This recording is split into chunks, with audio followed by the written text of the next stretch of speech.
Hi everyone, this is Lilia. I am both the creator of the MyoBeat Hardcore Holistic Athletics app and the singer-guitarist for the metal band Carcasa. Today I will tell you all about fitness for musicians, why it's important, how being physically fit can boost your performance and lead you to a more successful and fulfilling career, and specific actionable strategies that you can employ to get in the best shape of your life as a musician even when you are touring or super busy with recording or teaching. So now let's get into what is the importance of being fit as a musician. So most of us these days know why we need to be fit and eat healthy, but sometimes it can be hard to know what is really the best method for accomplishing your fitness and what kind of diet to follow. And I'm just here to help shed some light and bring some clarity to that. It's all the big benefits of being physically fit as a musician. You'll have a lot more energy for shows, rehearsals, and recording sessions or long days of teaching. It makes all of that feel less exhausting. And that's very important for performing and touring musicians. It's extremely important to be able to maintain your energy levels consistently and without having to resort to any sort of extra substances. Like, let's be honest and call out the elephant in the room. I mean, a lot of musicians feel tempted to use some things like alcohol and drugs for more energy and more confidence, but being fit allows you to have that energy and confidence naturally. Taking care of yourself is a slow but steady way to build true, authentic core self confidence. That translates to better performance, better career, enhanced creativity, and basically everything in your life and career running better. Another big benefit to physical fitness as a musician is that you strengthen the muscles and actions that you use for your instrument or singing. So, for example, vocalists like myself, you need a strong core, you need good posture. So that means you need to have good strength and endurance in both your abs and your spinal muscles, everything around the trunk. You need good breath capacity. And you need a lot of mind body awareness since your body is your instrument. Guitar and bass players and piano players, basically anyone who has an instrument that involves moving your fingers, which is most of them, you need good forearm and grip strength, overall strong upper body muscles, and a good combination of strength and endurance. So, as a performer, you can't have only muscular strength and no endurance, and you also can't have only endurance but low strength. You need a good balance of those. Drummers, you all would need strong leg muscles, especially if you use a lot of the double bass pedal. Any wind instrument players, just like the singers, you need good core strength and high lung capacity. So it does a lot to strengthen the kinds of muscles and actions that you use directly in your performance. That also goes for if you want to have highly energetic stage presence. Like rock and metal musicians like myself, we like to headbang and jump around and perform with a lot of energy. Pop singers often dance during their performance. So that strength, endurance, and body awareness helps you a lot to bring that energy to your stage presence without feeling ridiculously exhausted all the time. And then it's also a very healthy way to release tension and work through difficult emotions. So, not all fitness is so oriented towards that regard, but the kind of workouts I program with MyoBeat, they are very much like an emotional release. I mean, a lot of it has to do with helping you shed that excess tension and frustration and process your difficult emotions. Exercising also helps a lot with stress management because physical activity is a form of stress for the body and brain. So, training that lets you practice staying focused under tension, which helps with overall emotional regulation. So, for example, if you're doing an intense workout and you need to keep your good form, you need to maintain your form and posture to do the exercise correctly with good technique while you're feeling the physical intensity. It gets you to practice staying very focused and task oriented while your mind and body are under stress. And that helps you overall with stress management in your life as a whole. And that includes dealing with difficult people in the industry, people who make you stressed. When you have those good stress management skills, you are so much more capable of calming yourself down, assessing the situation, and making a good rational decision instead of replying impulsively and saying something you might regret. And yet another benefit of being fit as a musician is that it builds discipline, because fitness is something that cannot be crammed. A lot of the time you can cram for a test in school, or you can write your 10-page essay just days before or even hours before it's due and hope for the best. A lot of things in your academic life you can cram, and you might even be able to cram learning a song. But fitness gains increase at a certain rate, and there's really not much you can do to build up your physical fitness faster, because your body can only make gains at a certain rate. So if you have a long-term physical fitness goal, you must plan long-term and strategize for it. So it builds that patience, discipline, and foresight. So again, I put all that into the MyoBeat app. So it's a very appealing physical fitness program for musicians. If you want to check it out, it's spelled MYOBEAT, and you can check it out on the Google or Apple app stores, or online. You can just Google search for it. Now let's get into the content itself. So about physical fitness, how exactly should a musician train? First and foremost, what we are talking about is a form of functional fitness. Now, functional fitness just means that you are training movements that are relevant to your life in some way. Certain types of movements are more functional than others. For example, movements that are not as functional are isolation exercises in general, like movements such as the bicep curl, or working on those strength machines with things like leg extensions and leg curls, the types of strength machines that have you use only one muscle group at a time and one joint action through a limited range of motion. Those are in general less functional overall, because they don't mimic the movements of life so much. Movements that are more functional overall are compound exercises. Compound means that you're using multiple muscle groups and joints. So an example is an exercise like the deadlift or the squat, pull-ups, push-ups. Running is also a compound movement, because think about it, when you run, obviously you use your feet, but you also swing your arms, and eventually your arms, shoulders, and abs can get fatigued from running. So that is a very functional movement, because in life you do have to run. Generally speaking, more functional movements involve apparatuses like free weights or kettlebells or medicine balls, or body weight exercises like the squat, the push-ups, pull-ups, and sit-ups. And less functional exercises are your isolation type exercises that involve machines that don't really replicate something you do in life. So to try to figure out if a movement is functional, think about how much it mimics something you'd actually do in your life or in your performance as a musician. All right, now let's think about some strategies, like specific strategies a musician can use.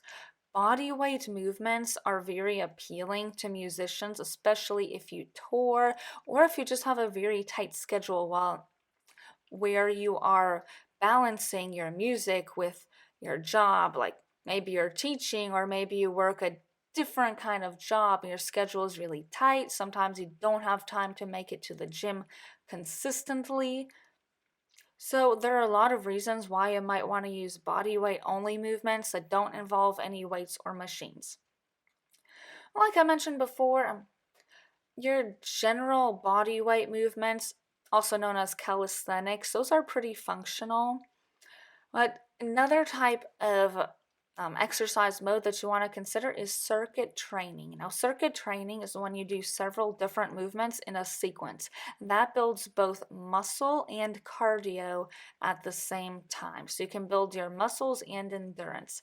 So an example would be something like if you did a circuit where you did 1 minute of push-ups, 1 minute of sit-ups, 1 minute of squats, 1 minute of jumping jacks, 1 minute of pull-ups, and then running.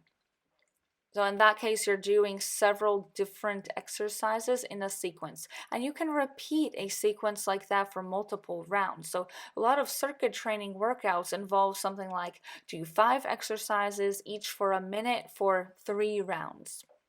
Or it might not be based on time, it might be based on a certain number of repetitions. So you might see one very common circuit training body weight exercise routine is in the sport of CrossFit. There's a workout called Cindy that involves doing push-ups, pull-ups, and squats in a sequence, and you do a certain number of repetitions of each movement.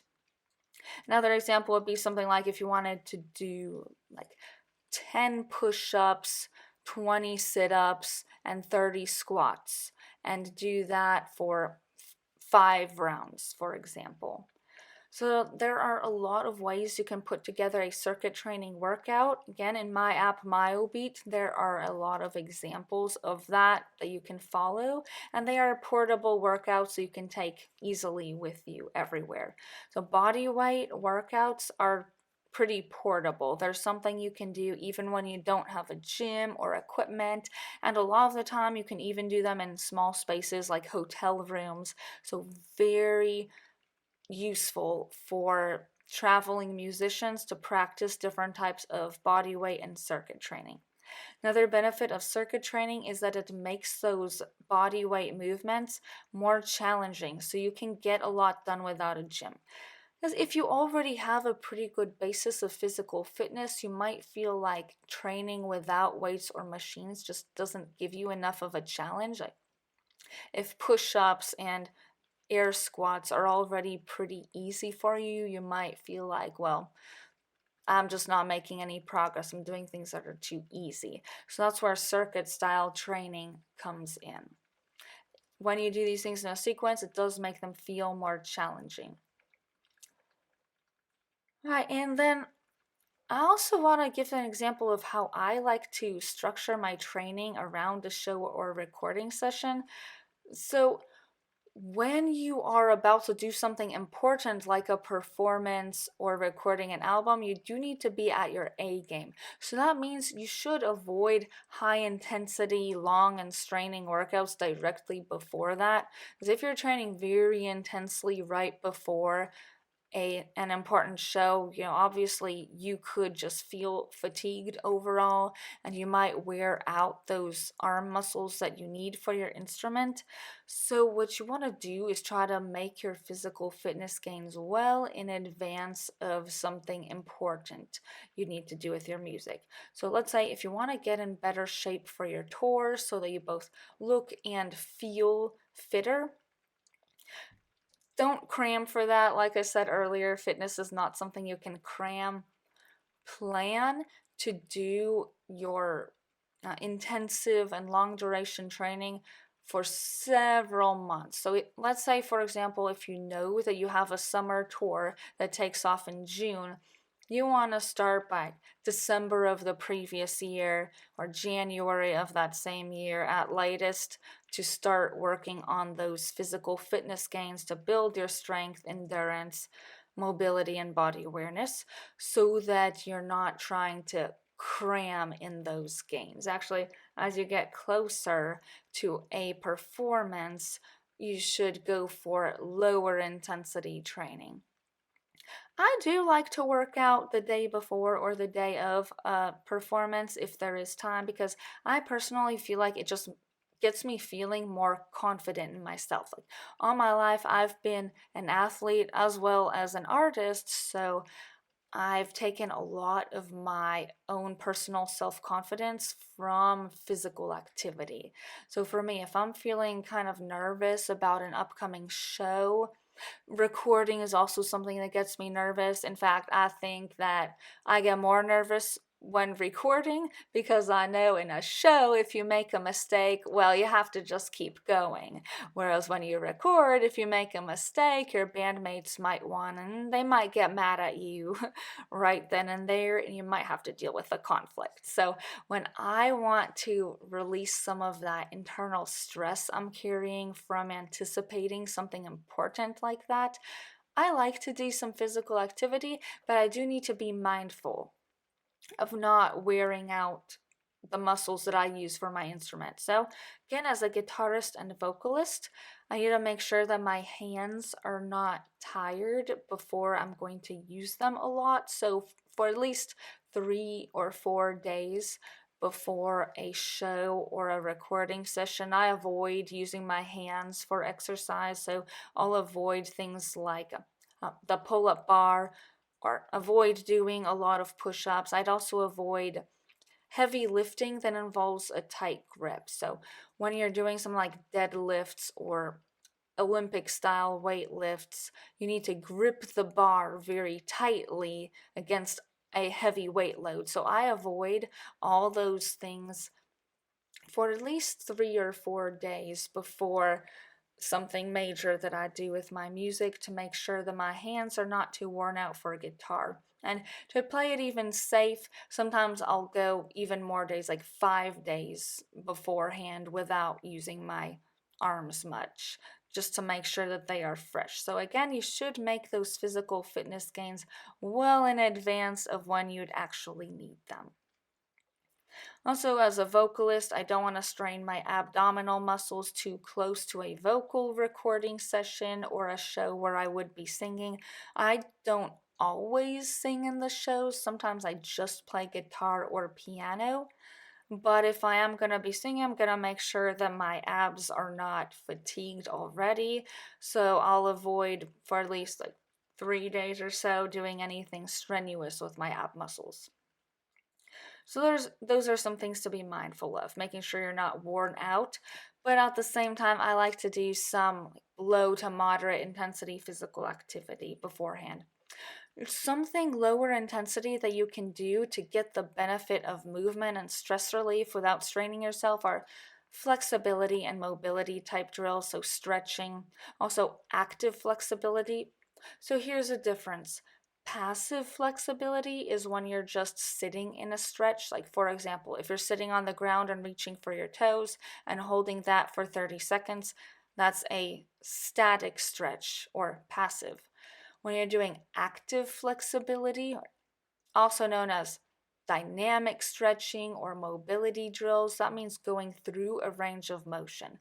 So, an example would be something like lunge walks, also step kicks with your leg, where you step and kick up a leg, then step and kick up the opposite leg. Also, yoga flows, that's an example of active flexibility and mobility training. So, things like that are all good options for when you want that psychological benefit of movement, but without physically straining yourself and getting yourself tired when you don't want to be.